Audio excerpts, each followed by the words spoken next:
I need to admit this.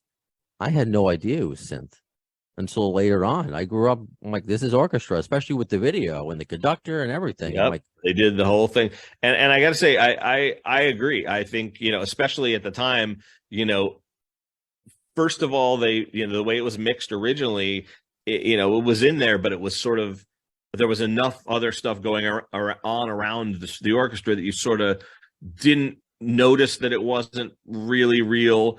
And then when you saw the video, you kind of said, "Oh, I thought, oh, well, there was maybe some real and some mixture of synths from before."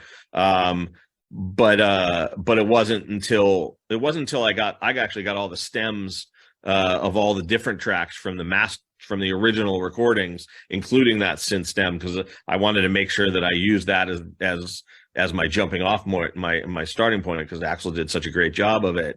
And I didn't want to, again, like I said, I didn't want to change what made the song so iconic to begin with. I just wanted to start there and enhance it. But yeah, I mean, considering the gear that they had in that era, it's amazing that it sounded so good. They did a phenomenal job. They really did.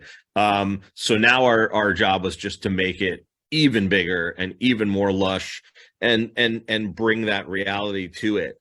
And so, yeah, like, to answer that question, like I said, I actually got all the separate tracks. So I was able to just solo the strings and then just soloed the bass and guitar to make sure that the basses in the orchestra followed what the bass was doing, and to make sure that, the accents were right by listening to what when the kicks were happening, when the snare was happening, to make sure that was all marked out in the music and the accents were all going to be exactly right.